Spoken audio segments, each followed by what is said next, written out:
और लोकसभा चुनाव के लिए जेडीयू के 16 उम्मीदवारों की लिस्ट जारी कर दी गई है। 16 उम्मीदवारों के नाम अब से थोड़ी देर पहले ही प्रेस कॉन्फ्रेंस करके पटना में जारी किए गए हैं। शिवहर से लवली आनंद को टिकट दिया गया है। सीतामढ़ी से देवेश चंद्र ठाकुर को उम्मीदवार बनाया गया है। वाल्मीकि नगर से सुनील महतो को जेडीयू के उम्मीदवार होंगे। सुपौल से दिलेश्वर कामत जेडीयू के कैंडिडेट है। मुंगेर से एक बार फिर से ललन सिंह को उम्मीदवार बनाया गया है। गोपालगंज से आलोक सुमन को टिकट दिया गया है। जेडीयू का 40 सीटों में 16 सीटें जेडीयू के खाते में गई हैं और आज इन्हीं 16 सीटों के उम्मीदवारों के नामों की घोषणा कर दी है और किशनगंज से मुजाहिद आलम को मैदान में उतारा गया है।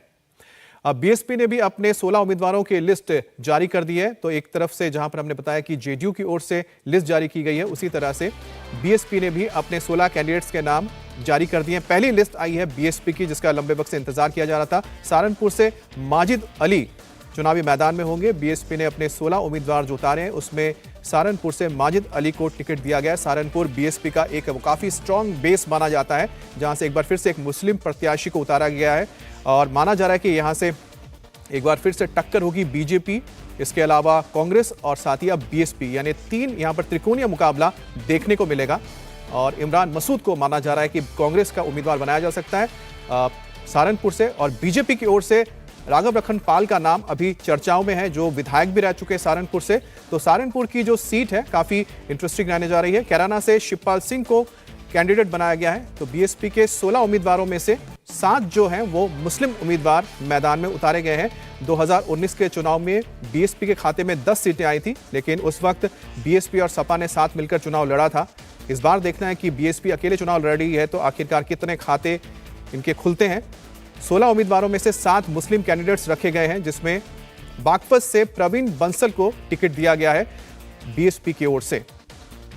तो बीएसपी की ओर से 16 उम्मीदवारों के नाम आए हैं। सहारनपुर की सीट से माजिद अली कैंडिडेट हैं। इसके अलावा इमरान मसूद बताया जा रहा है कि कांग्रेस के कैंडिडेट हो सकते हैं सहारनपुर से। और बीजेपी के ओर से जो नाम चर्चाओं में वो है राघव लखन पाल का, जो विधायक भी रह चुके हैं, बीजेपी के विधायक रहे हैं सहारनपुर से। तो सहारनपुर में इस वक्त त्रिकोणीय मुकाबला देखने को मिलेगा और 16 कैंडिडेट्स में बीएसपी के 7 जो कैंडिडेट्स हैं वो मुस्लिम प्रत्याशी होंगे। बागपत से प्रवीण बंसल को टिकट दिया गया है और मुजफ्फरनगर से दारा प्रजापति को टिकट मिला है। मुजफ्फरनगर भी पश्चिमी उत्तर प्रदेश की ज्यादातर सीटों की लिस्ट इस वक्त सामने आई है और जो पश्चिमी उत्तर प्रदेशी है ये बीएसपी का काफी स्ट्रांग होल्ड माना जाता है, गढ़ माना जाता है, जिसमें बागपत भी गढ़ रहा है, मुजफ्फरनगर भी रहा है। लेकिन इस बार यहां पर त्रिकोणीय मुकाबला होगा। 2019 में बीएसपी ने समाजवादी पार्टी के साथ चुनाव लड़ा था, जिसमें 10 सीटें उसके खाते में आई थी। इस बार देखना अकेले जब चुनाव लड़ते हैं तो कितने खाते उनके खुलते हैं। लेकिन बागपत से प्रवीण बंसल को टिकट दिया गया है और मुजफ्फरनगर से दारा प्रजापति को टिकट इस बार मिला है।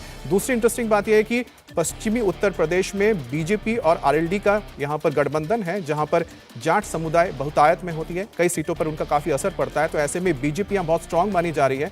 अब देखना है कि बीएसपी अपने कितने वोट बैंक को यहां पर इंटैक्ट रख पाती है। और सबसे नगीना से सुरेंद्र पाल सिंह को मुरादाबाद से और मुजफ्फरनगर से, जैसा हमने बताया, प्रजापति को मिला दारा प्रजापति। नगीना से सुरेंद्र पाल और मुरादाबाद से इरफान सैफी को चुनावी मैदान में उतारा गया है।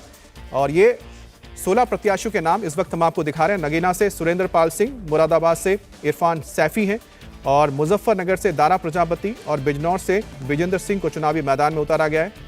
सहारनपुर से माजिद अली को उतारा गया है। कैराना से शिवपाल सिंह कैंडिडेट होंगे बीएसपी के। तो बीएसपी की ओर से 16 उम्मीदवारों के नाम उतारे गए हैं। बात करेंगे हम रुचि कुमार से। रुचि, 16 उम्मीदवारों के नाम सामने आ गए, 7 मुस्लिम कैंडिडेट हैं। जाहिर सी बात है कि पश्चिमी उत्तर प्रदेश में जो कॉम्बिनेशन है वोटर्स का, उसी को मद्देनजर रखते हुए बीएसपी ने अपने उम्मीदवारों को नाम दिए हैं। जी बिल्कुल, देखिए पश्चिमी उत्तर प्रदेश जो है वहां पे क्योंकि दलित वोट है और खासतौर से जो मायावती की जाति है जाटव, उसका वोट वहां पे ज्यादा है। और अखिलेश यादव के साथ पश्चिमी उत्तर प्रदेश में दिक्कत ये है कि उनका अपना कोई वोट बैंक बेस नहीं है, मतलब यादव वोट वहां पर नहीं है। तो वो मुस्लिम वोटर्स के सहारे रहते हैं, चुनाव में उतरते हैं। पहले तो जयंत चौधरी से अलायंस रहा है अखिलेश यादव का और तब वो जाट मुस्लिम कॉम्बिनेशन के सहारे चुनाव जीतने की कोशिश करते थे। हालांकि पिछले कई चुनाव से उनको कामयाबी नहीं मिली थी। अब मायावती ने उन सब इलाकों में मुस्लिम कैंडिडेट उतार दिए हैं, तो जाहिर है कि जो ये इंडिया गठबंधन है जिसमें इस समय कांग्रेस और समाजवादी पार्टी है, उसके लिए थोड़ी सी दिक्कत जरूर होगी, क्योंकि ये खतरा रहेगा कि जो मुस्लिम वोट है वो कट सकता है, क्योंकि बड़ा आसरा इंडिया गठबंधन को मुस्लिम वोट्स पर है। तो मायावती की ये पहली सूची है जो ऑफिशियली जारी की गई है 16 उम्मीदवार हैं। जैसा आपने कहा कि इसमें मुस्लिम्स आपको बहुत सारे दिख रहे हैं। माजिद अली को देखिए सहारनपुर से उतारा है, फिर ये मोहम्मद इरफान सैफी हैं, ये मुरादाबाद से हैं। तो रामपुर से मुस्लिम कैंडिडेट दिया जहां करीब 50% से ज्यादा मुस्लिम वोटर हैं। मुरादाबाद में भी 50% से ज्यादा मुस्लिम वोटर हैं।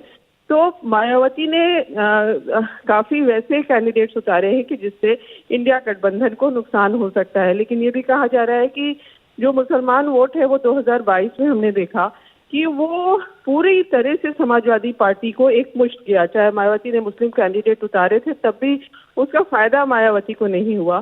तो अब ये चुनाव में देखना दिलचस्प होगा कि मायावती ने जो उम्मीदवार उतारे इसका कितना नुकसान इंडिया गठबंधन खासतौर से समाजवादी पार्टी को होता है। जो कांग्रेस के कैंडिडेट वहां से आए उनको कितना नुकसान अच्छा रुचि, अक्सर देखा जाता है कि जो क्योंकि कैडर बेस्ड पार्टी मानी जाती है बीएसपी, तो इस बार जब उनको टिकट देना था तो किस तरह से उन्होंने ग्राउंड में वर्क किया? क्योंकि मायावती तो बहुत दूर रही है ग्राउंड से, लेकिन उन्होंने अपने जो भतीजे हैं उनको कहीं ना कहीं बागडोर दे रखी थी। तो जो सीट सिलेक्शन हो रहा था, कैंडिडेट सिलेक्शन हुआ था, उसमें कितना योगदान रहा था?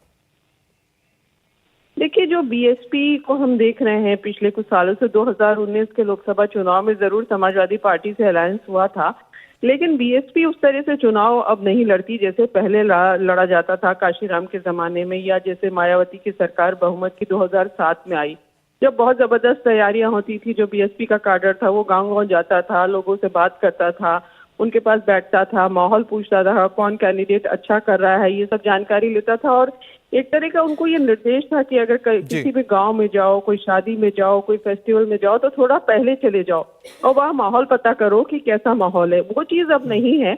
मायावती तो आपको नहीं दिखाई देती, बाकी उनके कार्यकर्ताओं का भी वो उस तरह से एक्टिव नहीं रहते जैसे पहले रहते थे। बिल्कुल। तो अब देखना है कि जो 16 कैंडिडेट उतारे हैं मायावती के मुजफ्फरनगर, इसके अलावा बाकी जो तमाम सीटें हैं पश्चिमी उत्तर प्रदेश की, वहां पर कितना टक्कर दे पाते हैं। लेकिन यहां जो मुकाबला अब त्रिकोणीय देखने को मिलेगा, एक तरफ बीजेपी अलायंस यानी कि एनडीए, एक तरफ हो जाएंगे इंडिया अलायंस और तीसरा यहां पर बीएसपी। ये 3 कैंडिडेट्स होंगे जो आपस में टकराएंगे। लोकसभा चुनाव के लिए जेडीयू के जो 16 उम्मीदवारों की लिस्ट जारी की गई है, 16 उम्मीदवारों की लिस्ट अब से थोड़ी देर पहले प्रेस कॉन्फ्रेंस करके पटना में जारी किए गए थे। शिवहर से एक बार फिर से लवली आनंद को टिकट दिया गया है। सीतामढ़ी से देवेश चंद्र ठाकुर को उम्मीदवार बनाया गया। उसी तरह से वाल्मीकि नगर से सुनील महतो को टिकट मिला है। सुपौल से दिलेश्वर कामत जेडीयू के कैंडिडेट हैं। मुंगेर से एक बार फिर से ललन सिंह को उम्मीदवार बनाया गया है। गोपालगंज से आलोक सुमन को टिकट मिला है। और इस बार बिहार की 40 सीटों में से 16 सीटें जेडीयू के खाते में है और आज इन्हीं 16 सीटों के उम्मीदवारों के नामों का ऐलान किया गया। और सबसे बड़ी बात है कि जो तमाम ये नाम सामने आए हैं, लगभग ये वही नाम है जो इससे पहले यानी कि 2019 में भी चुनावी मैदान में उतरे थे। और एक मुस्लिम कैंडिडेट भी यहाँ पर उतारा गया है। किशनगंज से मुजाहिद आलम को टिकट दिया गया है। नीतीश चंद्र हमारे साथ जुड़ रहे हैं। नीतीश, लगभग आप जो बता रहे थे कि यहाँ पर जो नाम है वो लगभग वही सामने आए हैं जिसका जिक्र इंडिया टीवी में हमने पहले ही किया था। नीतीश? जी हाँ, बिल्कुल हूबहू वही लिस्ट सामने आई है और इस बात की चर्चा काफ़ी पहले से थी कि जेडीयू अधिकांश अपने पुराने उम्मीदवारों को ही मैदान में उतारने जा रही है। सिर्फ 4 जगह नए प्रयोग हुए, उनमें से जैसे सिवान की बात करें तो वहाँ पर जो एक कविता सिंह थी सांसद, उनको बदला गया है। उनकी जगह एक नए प्रत्याशी जो कल ही ज्वाइन किए हैं, हालांकि पहले वो जेडीयू में थे, उनकी पत्नी विजय लक्ष्मी देवी को वहाँ से टिकट दिया गया। इसी तरह किशनगंज में प्रत्याशी बदला गया है, हालांकि मुस्लिम उम्मीदवार ही है, मास्टर मुजाहिद आलम है वहाँ पर। सीतामढ़ी की सीट जो है वो इस बार जेडीयू की रही है, हालांकि वहाँ पर थोड़ी अलग स्थिति थी। पिछली बार जेडीयू का जो उम्मीदवार था सुनील पिंटू, वो दरअसल बीजेपी के उम्मीदवार थे लेकिन जेडीयू के सिंबल से लड़े थे। इस बार उनको उम्मीद थी कि शायद ये सीट जेडीयू के पास यदि रहती है तो उनको टिकट मिलेगा, लेकिन विधान परिषद के जो सभापति हैं देवेश चंद्र ठाकुर, उनके नाम का ऐलान नीतीश कुमार ने पहले ही कर दिया था और इसलिए ये सीट जो है देवेश चंद्र ठाकुर को दी गई है। दिल्ली में राष्ट्रीय कार्यकारिणी की याद होगा, जब बैठक हो रही थी उस दौरान नीतीश कुमार ने बैठक के अंदर ही ये बात कह दिया था कि सीतामढ़ी की सीट जो है वहाँ से उम्मीदवार देवेश चंद्र ठाकुर होंगे। और ठीक बगल की जो सीट है शिवहर की सीट, वो भी बीजेपी ने जेडीयू को दे दी है। तो लगातार 2 जिले हैं सीतामढ़ी और शिवहर जहां पर जेडीयू का उम्मीदवार है। और शिवहर में लवली आनंद जो कि आनंद मोहन की पत्नी है, वो अभी हाल ही में जेडीयू में शामिल हुई थी और आपको याद होगा कि उनके बेटे चेतन आनंद जो कि आरजेडी के विधायक हुआ करते थे, लेकिन फ्लोर टेस्ट के दिन उनको शामिल कराया गया और जब वो शामिल हुए यहाँ पर पार्टी में, उसके बाद उनकी मां लवली आनंद को टिकट दिया गया है। इसके अलावा लगभग अधिकांश चेहरे देखें तो वही पुराने चेहरे हैं। टिकट बंटवारे में देखिए 6 पिछड़े और 5 अति पिछड़े हैं, 1 महादलित, 1 मुस्लिम और 3 सवर्ग, यानी 16 में से यदि 11 पिछड़े और अति पिछड़े हैं तो आखिर ये समझा जा सकता है कि जेडीयू जो है पूरा फोकस कर रही है पिछड़ी और अति पिछड़ी जातियों पर, जिनका जो वोट प्रतिशत है करीब 63% के आसपास है। तो जेडीयू की जो पूरी कोशिश होगी कि इस पिछड़े और अति पिछड़े जो वोट बैंक है उसको साधने की, और इसमें बीजेपी की भी मदद मिलेगी और साथ ही साथ जो सवर्ण वोटर हैं वो भी बीजेपी के साथ चूंकि जुड़ा हुआ माना जाता है। तो ऐसे में एक सामाजिक समीकरण से के लिहाज से भी देखें तो एनडीए का जो कुनवा है वो काफी मजबूत दिखाई दे रहा है। दांव एक तरह से आप कह सकते हैं दांव खेला गया है जेडीयू की ओर से, वो पिछड़े अति पिछड़े वर्ग के ऊपर खेला गया है। सवर्ण के सिर्फ और सिर्फ 3 कैंडिडेट्स हैं और साथ ही लेकिन जो 11 कैंडिडेट्स हैं या तो पिछड़ा या फिर अति पिछड़े वर्ग से आते हैं। बहरहाल जेडीयू की लिस्ट तो आ गई है, लेकिन अखिलेश के पीडीए में घमासान छिड़ गया है। मिशन 80 के टारगेट पर एनडीए जुटी है। अखिलेश यादव यूपी में खेल बिगाड़कर मोदी का रथ रोकना चाहते हैं, लेकिन लड़ाई से पहले अखिलेश की पीडीए की हवा निकलती नजर आ रही है। अपना दल कमेरावादी की लीडर पल्लवी पटेल ने पीडीए के ही मुद्दे पर अखिलेश से आर पार की जंग छेड़ दी है। जयंत चौधरी के बाद यूपी में इंडिया अलायंस को यह दूसरा बड़ा झटका लग सकता है। पल्लवी लोकसभा की 3 सीटें मांग रही हैं और 3 सीटें ना मिलने के बाद उन्होंने अखिलेश को लेकर जो बयान है उन्होंने सामने रखे हैं। अखिलेश के मुताबिक पल्लवी से अलायंस 2022 के लिए हुआ था, ना कि 2024 के लिए कहना है। इन सब के बीच अब यूपी में तीसरे मोर्चे की सुगबुगाहट तेज हो गई है। सूत्रों की माने तो मायावती के साथ पल्लवी पटेल जाने की तैयारी कर रही हैं। मायावती किसी भी अलायंस का हिस्सा नहीं है और पीडीए के मुद्दे को उठाते हुए यूपी में अपना समीकरण सेट करना चाहती है और माना जा रहा है कि पल्लवी और मायावती में डील तय हो गई है और सब कुछ क्लियर रहा तो वो यूपी में बहन जी के साथ खड़ी नजर आएंगी। पल्लवी पटेल अब कांग्रेस पर भी सवाल खड़े कर रही है। इंडिया अलायंस में अपने रोल पर सीधे कांग्रेस को टारगेट किया है उन्होंने। ऐसे में अब यह क्लियर हो गया है कि यूपी में इंडिया अलायंस का एक बार फिर से फुस हो गया है। अब आपको बताते हैं कि पल्लवी पटेल ने लोकसभा की 3 सीटें मांगी थी, लेकिन अखिलेश ने यह कहकर नकार दिया था कि गठबंधन 2022 के विधानसभा चुनाव के लिए हुआ था, 2024 के लोकसभा के लिए नहीं हुआ था। पल्लवी पटेल बार बार यही सवाल उठा रही हैं कि जब इंडिया अलायंस में कांग्रेस को सीट मिली तो उनको क्यों नहीं। पत्रकारों के सवाल पर पल्लवी ने कहा कि एनडीए से ऑफर आएगा तो सोचेंगे जरूर, जबकि अखिलेश यादव ने क्लियर कर दिया है कि किसी के जाने आने से कोई फर्क नहीं पड़ता है, साथ छोड़ने वालों की लंबी कहानी है। ऐसे में किस ऑफर के तहत कौन कहां जाता है ये उसकी अपनी मर्जी है।